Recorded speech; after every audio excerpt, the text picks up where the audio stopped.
right, so we are at 3 o'clock. I want to thank everyone for joining us for the Command It August webinar.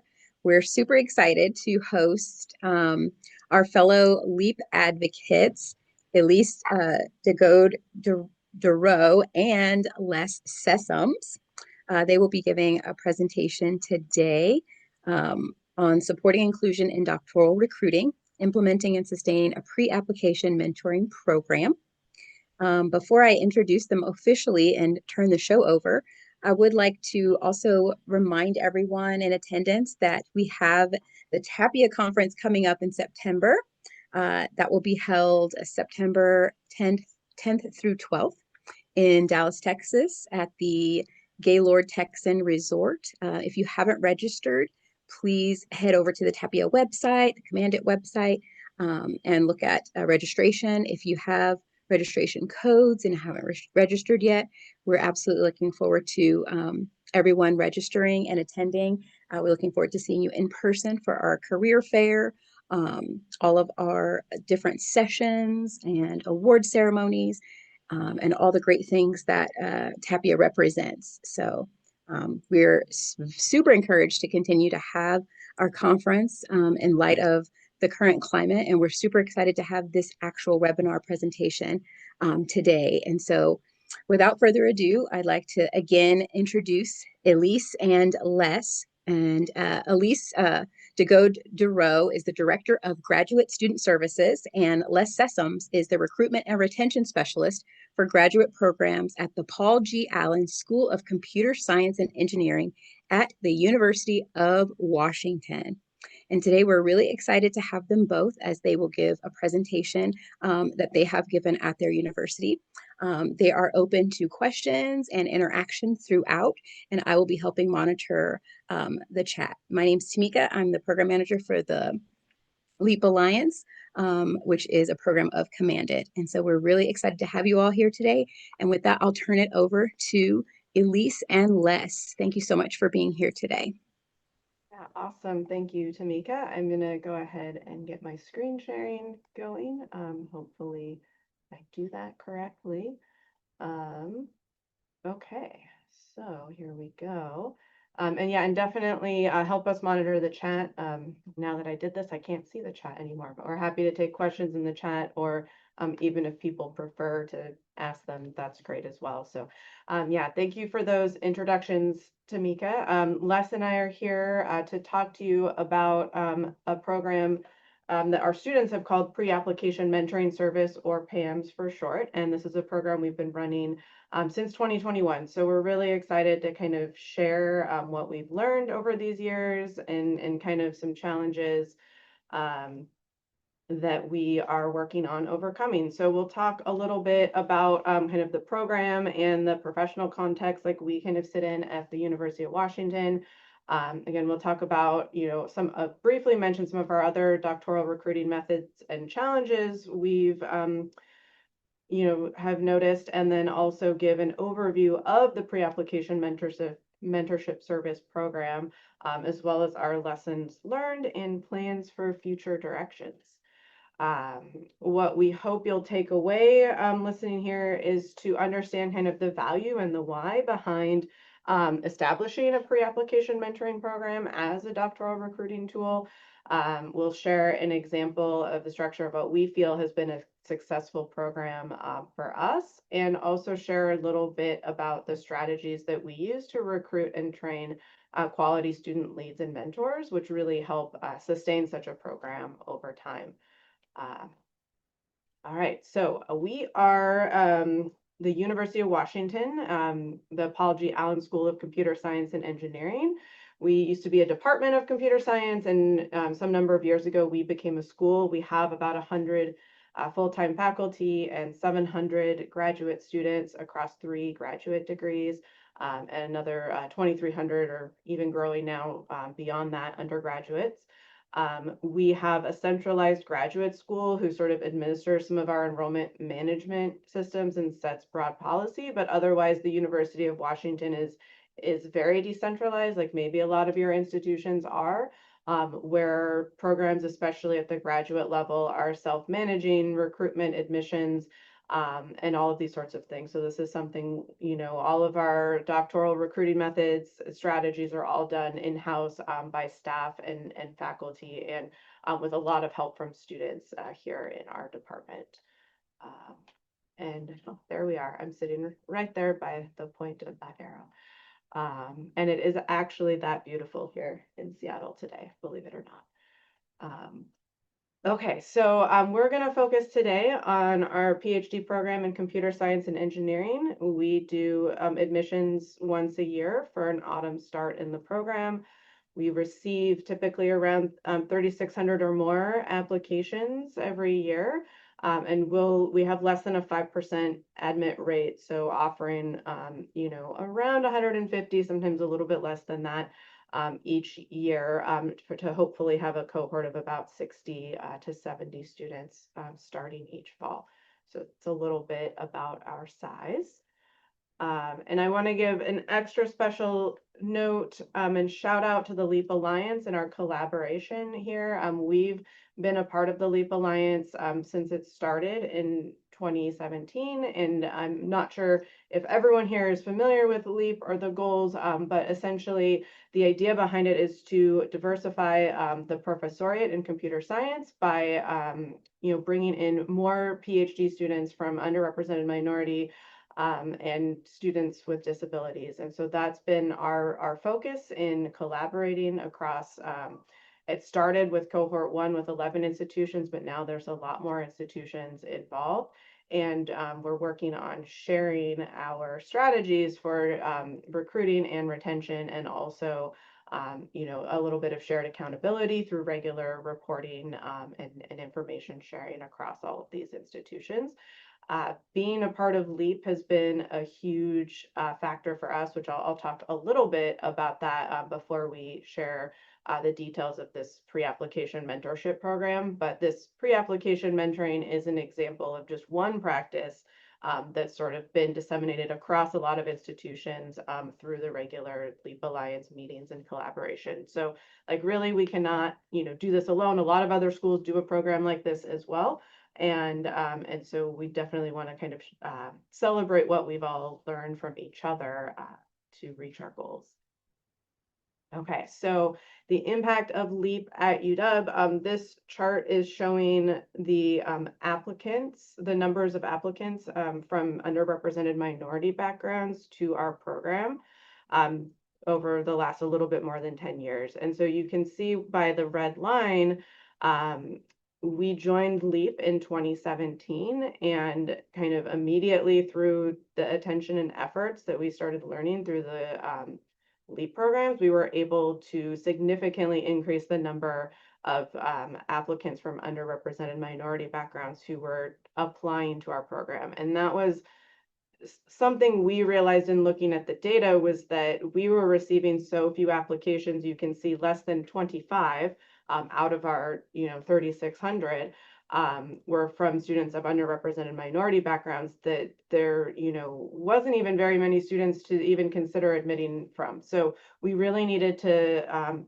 show up and show students from these backgrounds that we're here and that we're excited to bring them to the University of Washington, and give them a reason to want to even apply and consider coming out here. So that's what we really worked on from the beginning of joining LEAP. And then in 2021, I have it marked there, that was the first year of our pre-application mentoring program, and we've continued to see increase in application numbers. So I think we can definitely do a lot better, and we will continue to work towards that. But I like how this chart kind of shows a clear impact from immediately from when we started this work. Okay, and then another chart showing some impact. This is our PhD enrollment, and these are students with disabilities as well as underrepresented minority students. And again, you can see the red line, which marks when we joined LEAP, as well as 2021. You can see when we started the pre-application mentoring program. and our enrollments of students from these backgrounds of LEAP demographics has significantly increased over time as well, to where now these students are making up 10% of our total doctoral student population. So that is where we are at today. In terms of our doctoral recruiting methods and challenges, kind of, like many of you, we have a highly competitive doctoral application process. We were looking to, solicit more applications from applicants in LEAP target groups, as I'd mentioned. And we obviously weren't receiving those for a while, so we had to kind of figure out how to do outreach that we weren't doing. And so what we have been doing is we've been doing virtual information sessions, building relationships with pipeline programs at historically Black colleges and universities, through national organizations like the National Society of Black Engineers and more. I have national conferences on here, but I did cross it out because we're actually this year not traveling, but that was one of our traveling to national conferences such as Tapia, Grace Hopper, and others that I've mentioned was a huge effort for us at the beginning, in terms of meeting different people and trying to build these relationships to encourage applicants to apply. What we also found was that some applicants may have limited access to mentors with knowledge of how to complete and construct a competitive doctoral application. And so that was one of the challenges, after we were meeting with and talking to these students. We realized we needed to have a way to scale up to give really good tailored application support to such students. And so we want to do that, but we have a small staff, and the staff working on some of these recruiting initiatives don't have the domain expertise. Les and I are not computer scientists. We are student affairs experts, and so we were looking at how can we provide mentorship to potential applicants using students. Another challenge that we had and continue to have is the impact of Initiative 200 in Washington State, which I'm going to talk about on the next slide. So Initiative 200 is a law in Washington State that was enacted in 1998, and this law prohibits considering race, gender, color, ethnicity, or national origin in admissions or hiring in the state. So this is something that I think has come to national attention through the Supreme Court ruling of the last year or so, and it's something we in Washington State and a few other states also have been dealing with actually for a long time. We are able to consider first generation status, economic status, and applicants' discussion of personal experiences and opportunities. And to do that, we take care and we're very careful with our admission training guides and rubrics to help us consider such factors and remain in compliance. The QR code on this slide, if you want to grab that, and I'll show this again at the end, the University of Washington earlier this year came out with a really nice program and activities guide or checklist that staff can follow, so that when we're setting up new programs or kind of running a checklist over existing programs, we can ensure that all of our rubrics and our marketing and everything is in compliance. So we are able to do affinity group programming and support outreach, recruitment, and retention in a way that's targeted, but must still be open to all. So that's how we talk about a lot of our initiatives.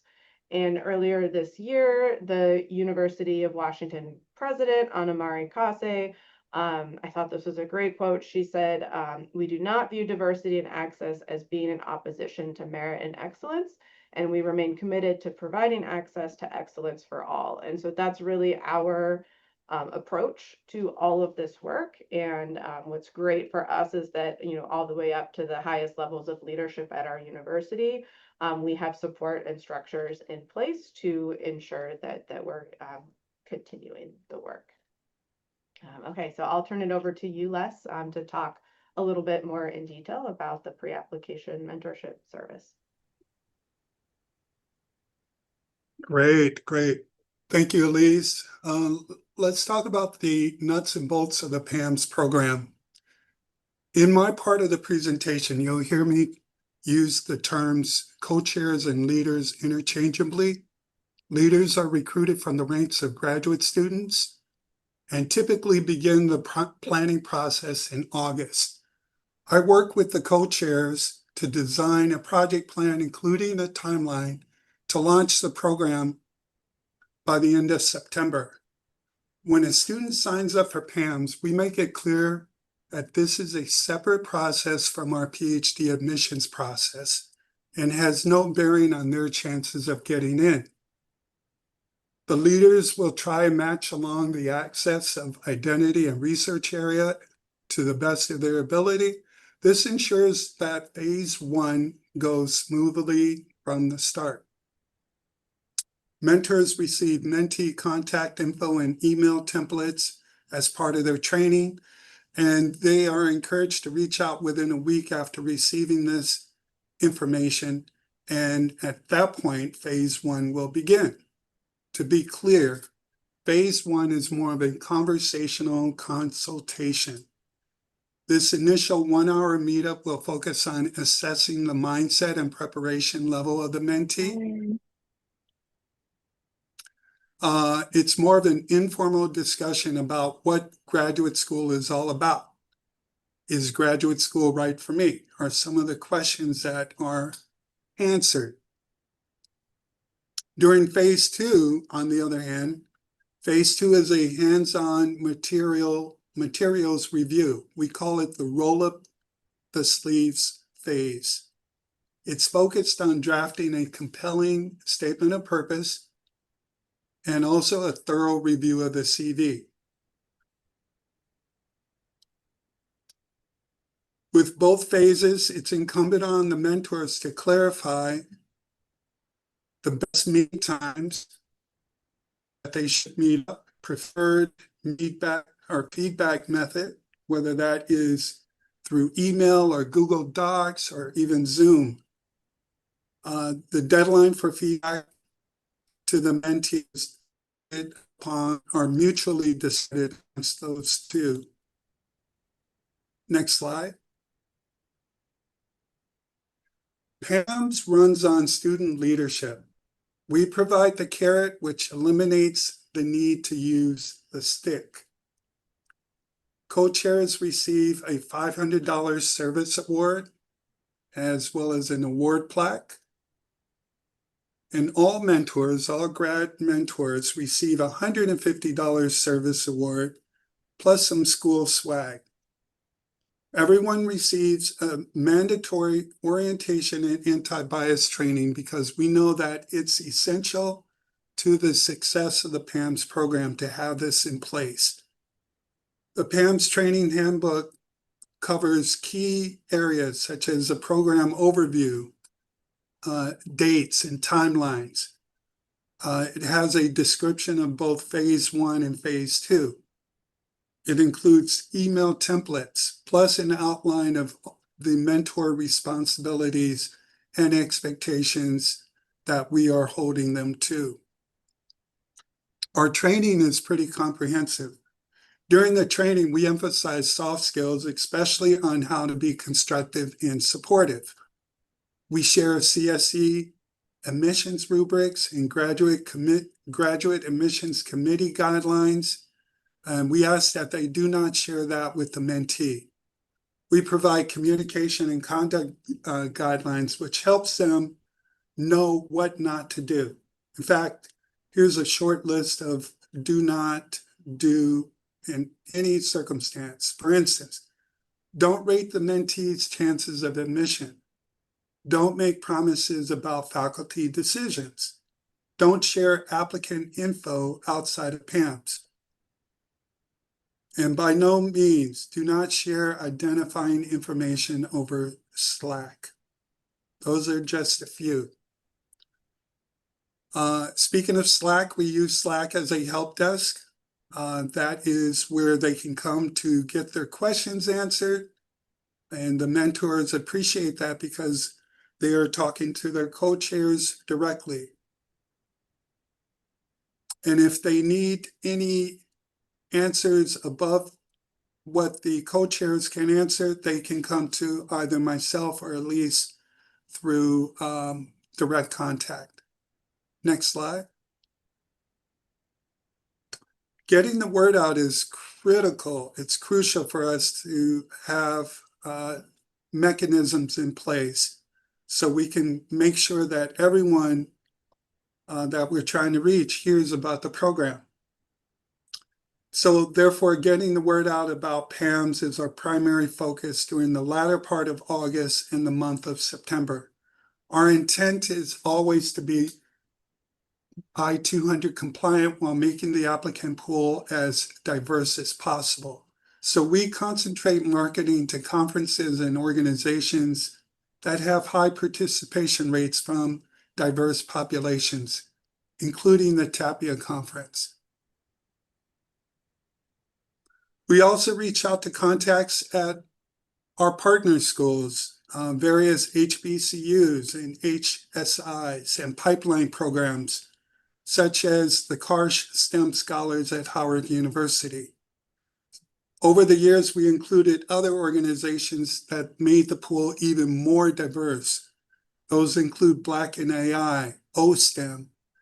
As long as they have and continue to have open membership policies, we will engage them to get the word out about PAMS. Next slide.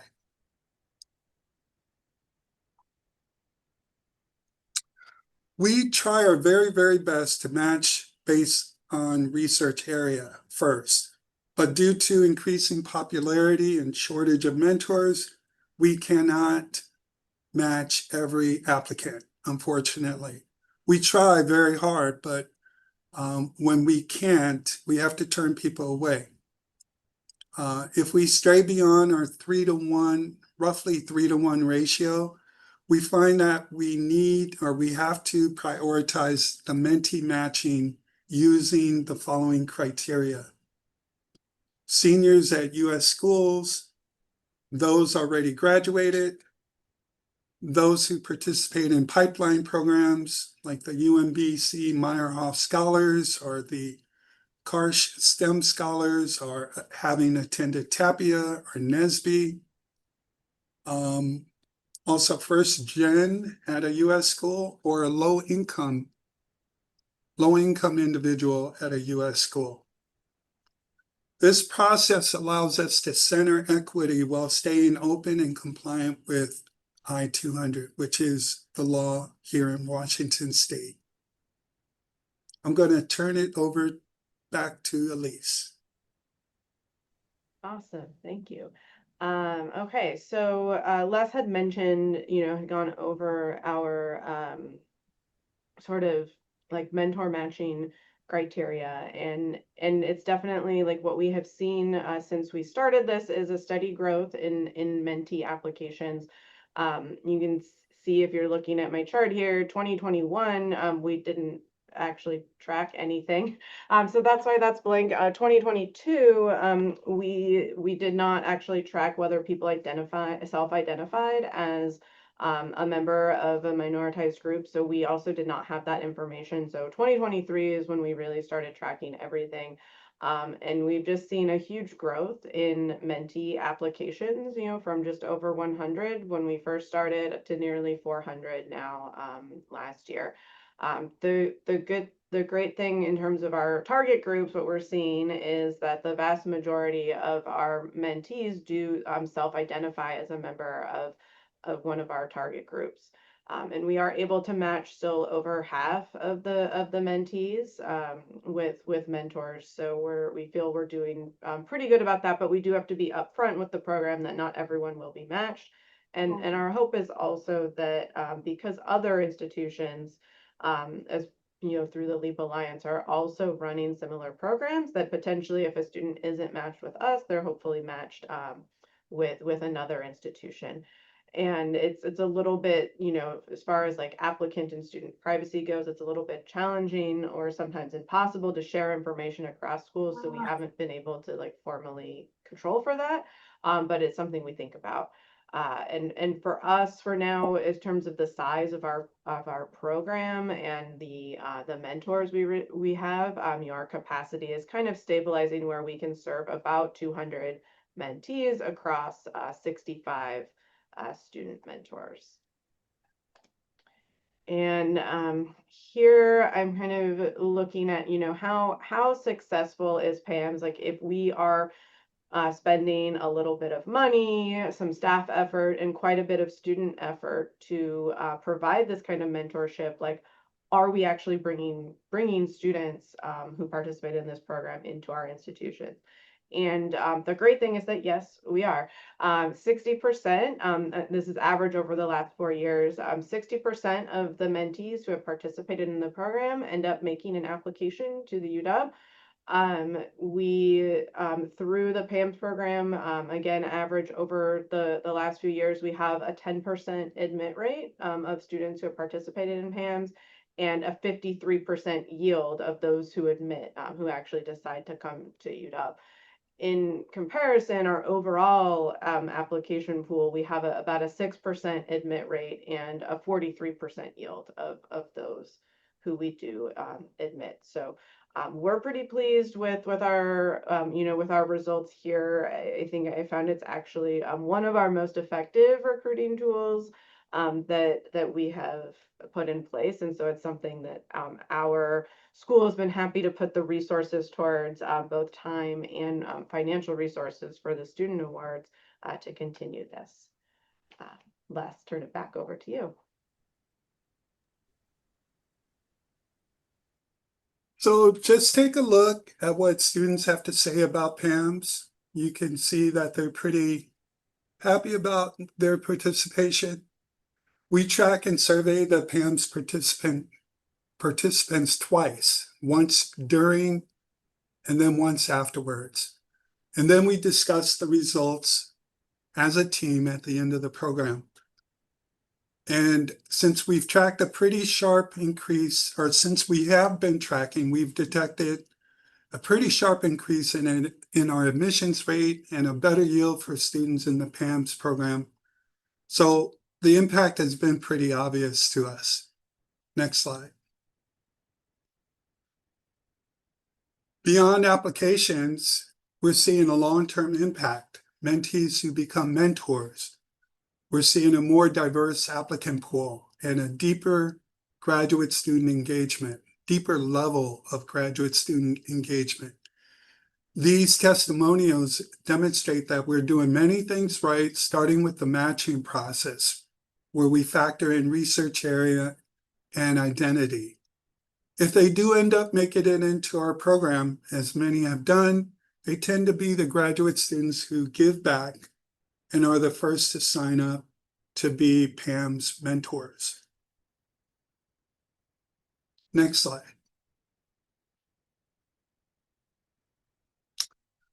So what does the future look like? Well, UW CSE plans to maintain and sustain this valuable recruiting program year over year. And what that means, sustaining success means keeping staff support, providing mentor incentives, and keeping student leadership strong. Next slide. Some of the challenges that we foresee, we always have to be on the lookout for PAMS co-chairs.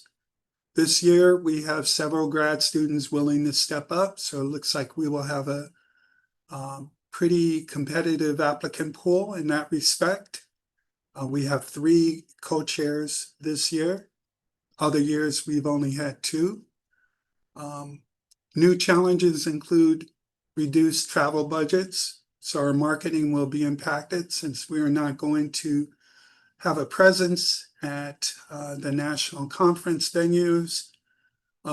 Sometimes sticking to a timeline can be incongruent with paper deadlines and tracking, as well as tracking ghosted mentees. So we've got some mechanisms in place, or we hope to put in place, to make this PAMS campaign this year a very successful one. So I'm looking forward to it. We have our first planning meeting in a few weeks, and I'm pretty excited. I'm going to turn it back over to Elise. Great, thank you. Yeah, so I think I want to just give like another thank you to sponsors and supporters. So obviously the LEAP Alliance and Command It for all the inspiration, collaboration, ability to share information, both that we can learn from, but also things that we've learned to share back out to all of you.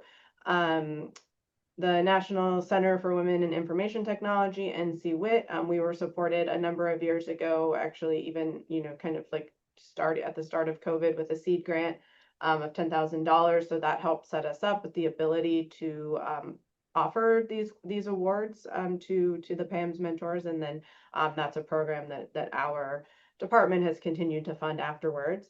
And yeah, and definitely like obviously thanking the Allen School, our school and program for providing this ongoing support through funding and other things to make this initiative possible.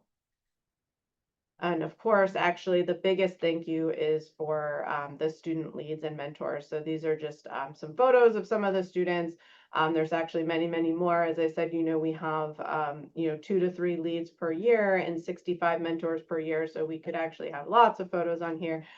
This is just a small set of the students who have helped lead this work with us, which is incredible. I think it's one of the most powerful things because the applicants really want to talk to their near peers. Like, of course, they want to talk to faculty and they can talk to us as staff and get a lot of good information that way as well.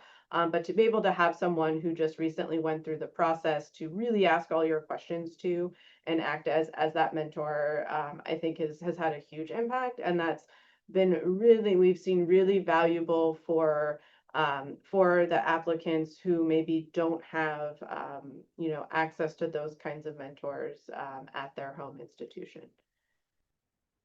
So yeah, that's the end of our slides. We have quite a bit of time for questions and discussion. If anyone has anything.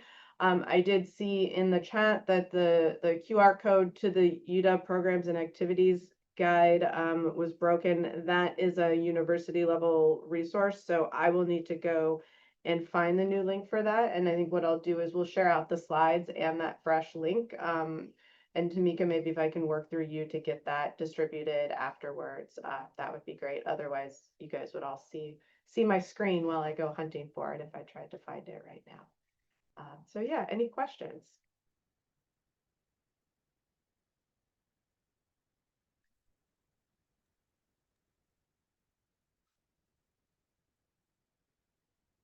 Let's see. So I'll start with a question. So this was excellent. So did you want to leave your screen up or? Yeah, I can stop it, then we can see each other better, huh? Oh, okay, that'd be great.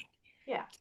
So a quick question too, and with the ratio, like with your student mentors to the students that they're serving as a mentor, I guess, has that ratio of mentor to mentee, I'll say, has that ratio stayed the same over the years, or has it, have you seen a sweet spot in terms of that ratio?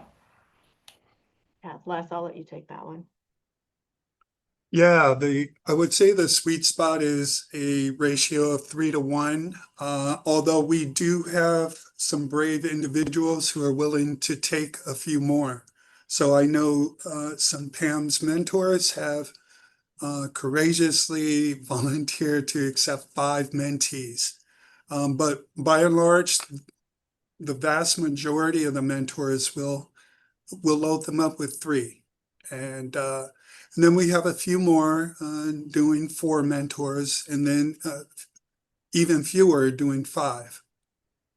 Yeah, and I would also add to that is that sometimes we do this matching and then the mentee, Les had mentioned ghosting mentees. Sometimes the mentees just kind of like don't respond to the current student mentor.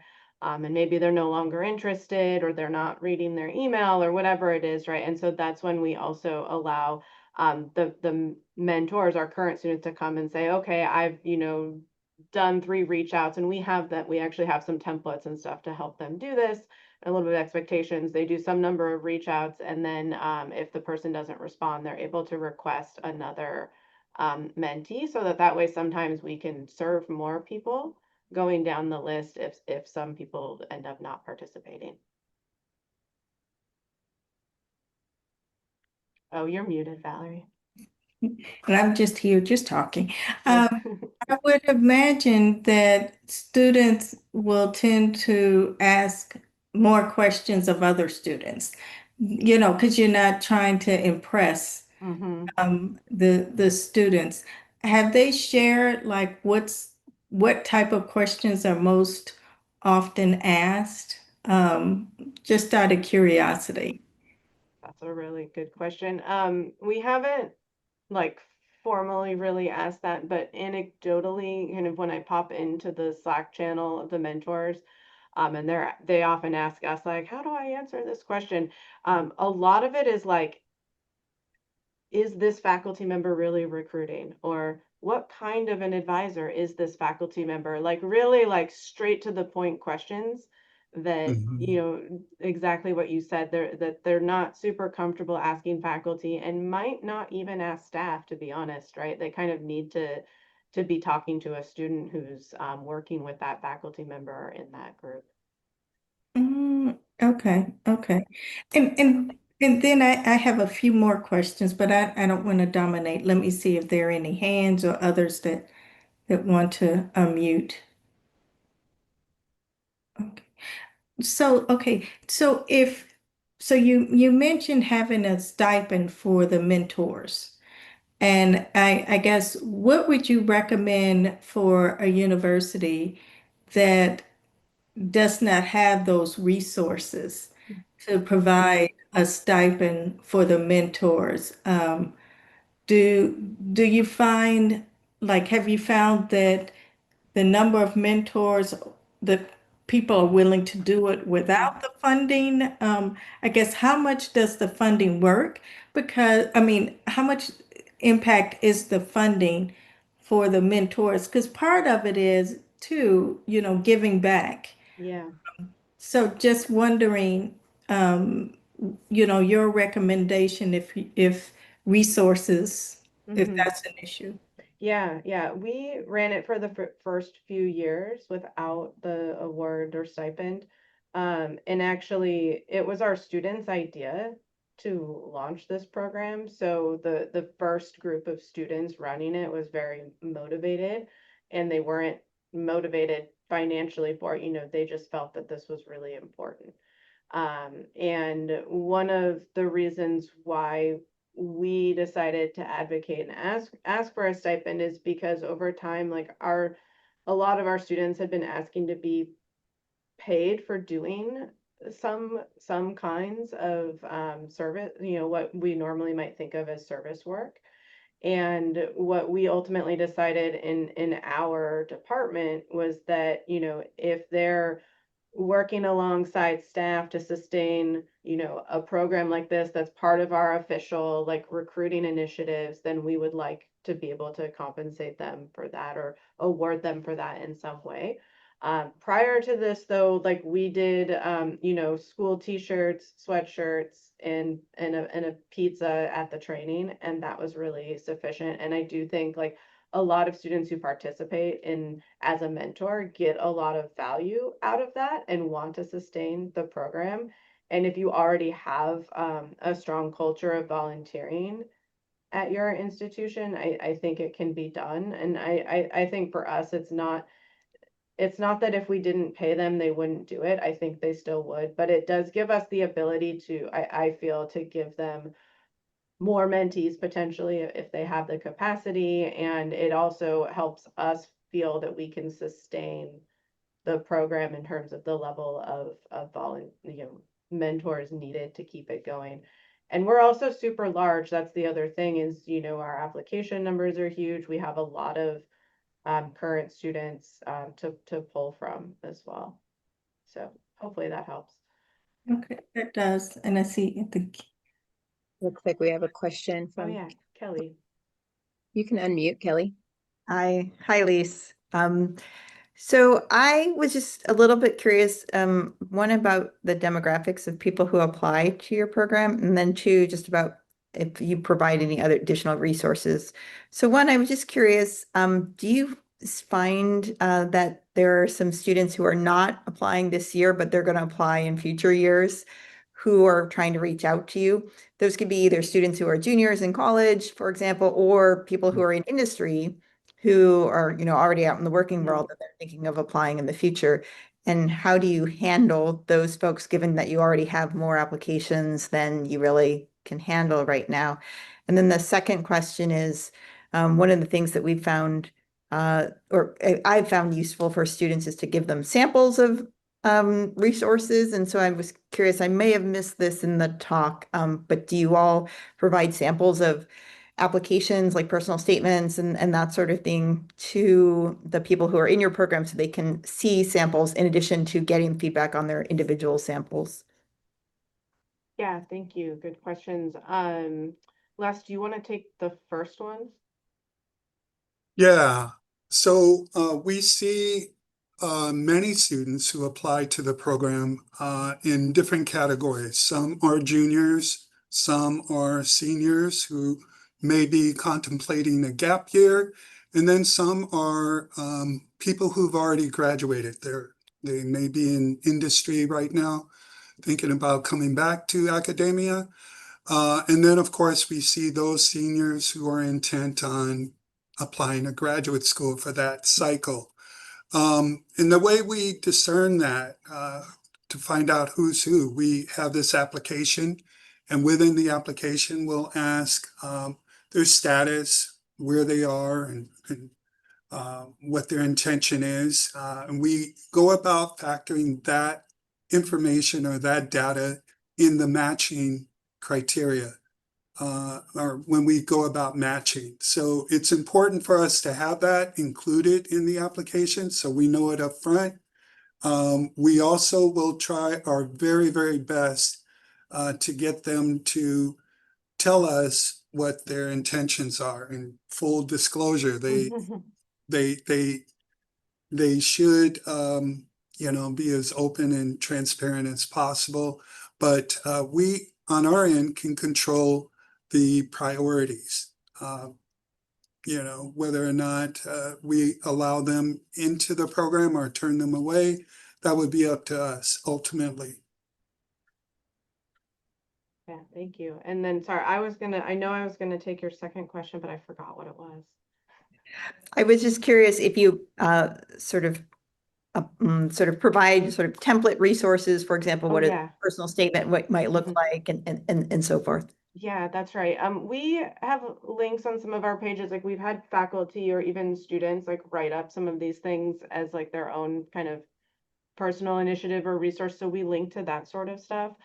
We have also, one of the things I forgot to put as like a future direction, but I was, thinking about it today, and it's something that I want to talk about with our leads for this year, is whether we can like publish a version of our mentor handbook that's actually meant for the mentee audience. So then that way people, maybe they want to learn this information, but they don't, think they need the one-to-one like interaction aspect, or we can't accommodate them because so many people are interested. If we have something that they can just grab off of our website or something like that, that might be useful. So it's one of the ideas in our head is like, we have this handbook, the target audience are the mentors so that they know what to say or do. It's got all their email templates and all this stuff in there, in addition to FAQs and other kinds of training. But like, how do we kind of spin that off into a resource that makes sense for the potential mentee audience? Yeah. Thank you. Yeah. I see a chat question that says, are the students who are mentors in PAMS also part of the admissions committee? And that is a great question. And in years past, yes, that has happened. We do ask students if they have if they get assigned an application of someone that they mentored in PAMS, that they recuse themselves and we get that reassigned. We're also you know, in our program, sort of talking about ways to reduce the reliance on students in our admissions process. That's a whole other conversation and maybe presentation like many years down the road. But that's also something we're talking about. And some of that is to get at, you know, some of the conflicts that happen when students review for admission someone who might become, you know, their peer later down the line. So yeah, good question. Thank you.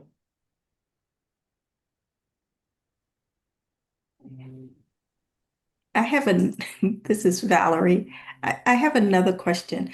That, with respect to the admissions committee, because so in addition to serving as a mentor, they also participate on the admissions committee, correct? So my question, and this goes back to resources, if you did not have the mentors serve on the admissions committee, would you still provide a stipend, and would the stipend still be the same amount or less? So I'm Yeah. just trying to, get an idea Mhm. about what's needed in terms of replicating. And I still go back to, if a university does not have those resources to pay Mhm. for mentoring, you know, and maybe not pay as much, but maybe pay a smaller amount if the mentoring only entails working with the students, the mentees. Yeah, so we really work to like decouple PAMS from admissions. So there might be, like I said, some students who are mentors in PAMS and then also, you know, volunteer on the admissions committee, which is not a paid position for our department. And um, we kind of we try to again keep the two things separate. Part of it is we don't want people who participate in PAMS to think that that participation implies that they'll be admitted, or even some people have been worried that if they participated in a program that helped them with their materials, that would actually be a bad thing for them in admission. So some people just don't want, you know, the faculty or people on the admissions committee to know that they participated in this for various reasons. So we try to keep that separate. And so that way we can also, you know, have different sets of training. You know, the needs are different on each side. You know, what we have students do in admissions to kind of triage and review folders and, you know, arrange them for faculty is a lot different than what they are doing as PAMS mentors. So we keep those two things separately. And then that way, if a program wants to pay students for one or the other, or for none of them, you know, they're able to do that. And I think it doesn't have to influence each other, if that makes sense. Yes, that makes. Then I had another question. So Yeah. I just really enjoyed the presentation. If you could comment too on your time as administrators, Mhm. of PAMS, and I'm asking these questions to you look at, other universities that may want to replicate, Mhm.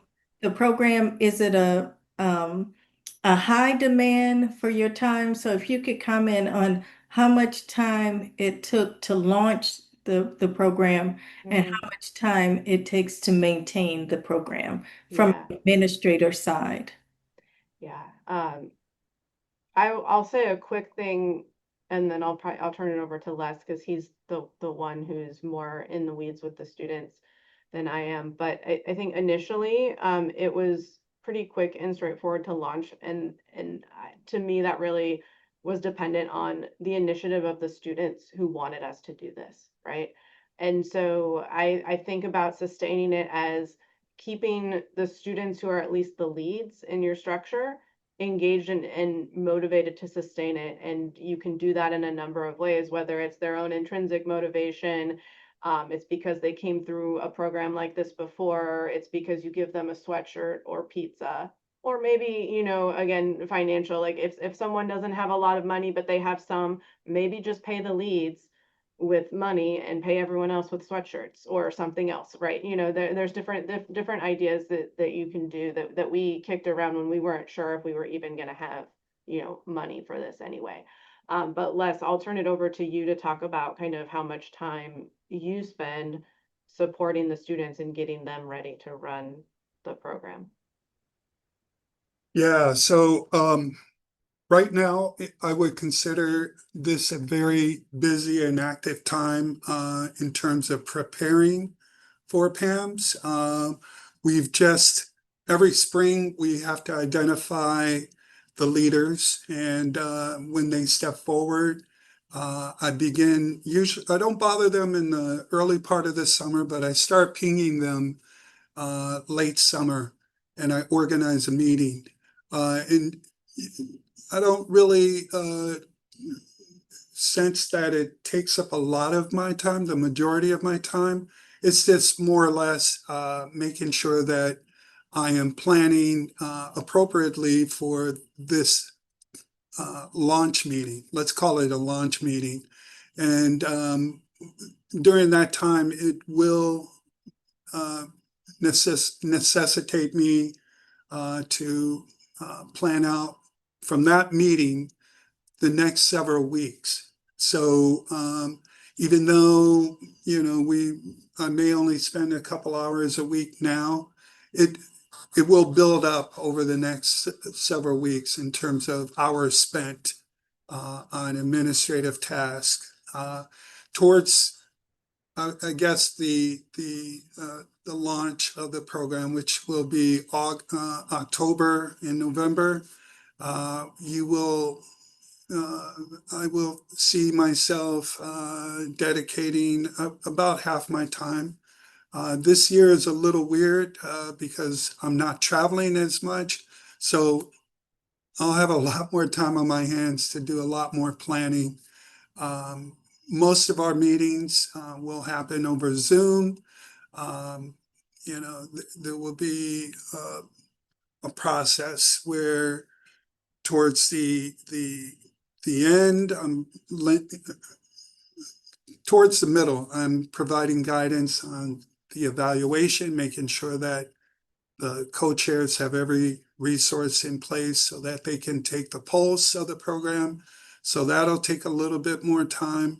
And then towards the end, when we have to provide payment and we have to process these payments, you know, that could take a while in terms of compiling all the names, making sure that everyone's paid um, expeditiously, and yeah, and then after post PAMS, afterwards we have work to do as well. Usually wrap up and project closeout activities, a few meetings. We will wrap up this year's cycle, this PAM cycle, sometime in February of 2026. So it'll take a while to make sure that everything's put to rest and everyone's paid, and we have a final feedback survey sent out. But sorry about being long-winded. So this is helpful. So if you were to say, what would be your busiest months? Is that like right before the application process? So maybe the October, November timeframe is the busiest time, and then September. okay. September would be the busiest time. And then wrap up when we're distributing payments and swag. That's also very busy as well. And that happens uh, starting in January. So February would be another busy month. Okay. Yeah, the distributing the swag, but that's kind of fun. And that involves the pizza. Yeah. Okay, yeah. That you can do anytime and it brings out faculty too. Faculty and Exactly. staff. Yeah, I would also say there's you know maybe more work on the front end as you if you're trying to develop like materials like a handbook for the mentors and all that, which is something we actually had the students do with our support. So you can have students do a lot of it, but it involves maybe more than your time, like your attention to remember, to remind the students to do things. Now's the time to do this. Do you have enough mentors? do we need to offer more incentives because we're not getting enough mentors? Like kind of, I think it's almost like it's just remembering to check in with the students and making sure that they are supported in the work that they're doing. In our first few years, because we didn't collect a lot of data, like there wasn't all the surveys and wrap up at the end. And we decided this program was working so well for us that we wanted to take some of it on as staff to kind of make it more fully formed in terms of collecting the information on like who participated and who did we admit and who eventually came here, which when it was completely student run on kind of the first year, we didn't collect that because we weren't involved at that level. Yeah. Okay, okay. Definitely. Very good information. And I think was there a question? Okay. Well, I posted, there was a QR code with a bad link in it in there. I posted the new link. I just found it. And then I also saw further up that you guys generally don't distribute slides since there's the recording. So if anybody here wants to reach out to me though and ask for anything that they might have missed, Les and I are happy to connect. Oops. We can also, when we post the video, then we can post also, maybe a link to the site that you just provided. So that way, that information is available. But yes, because it's just with distributing the slides, some people want them, some people do not. So we just leave it as going on the website. And generally, if you go on the website and review the presentation, the first slide, you had your contact information. So people can reach out there. So I think that's really good. But I'll turn it back over to Tamika. So I think those were my questions. Thank you. Sure. As we're closing, I want to appreciate you for an excellent presentation. You've both been very active advocates in the LEAP Alliance in our meetings. You're both very outspoken, and I've had the privilege of meeting both of you in person. Les is extremely tall, and Elise's hair is extremely cute, and it looks like you cut it. My last question is just, what are you most proud of regarding this program personally? You want to go first, Elise? No, go ahead. You had it on the tip of your tongue, it looked like. Yeah. I'm proud of the graduate students working cohesively, especially the leaders, but also the mentors themselves, working cohesively to deliver a high quality service.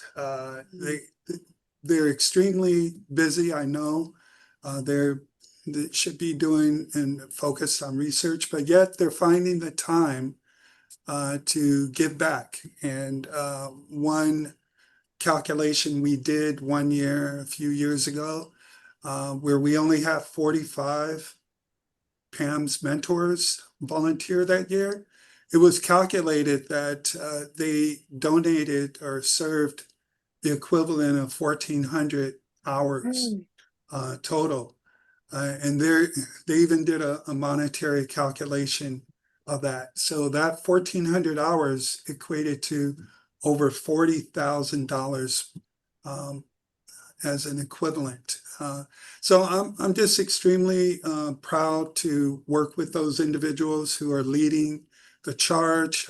It's one of the best, not the only, but it's one of the best near-peer mentoring programs in the country. Wow, thank you for that.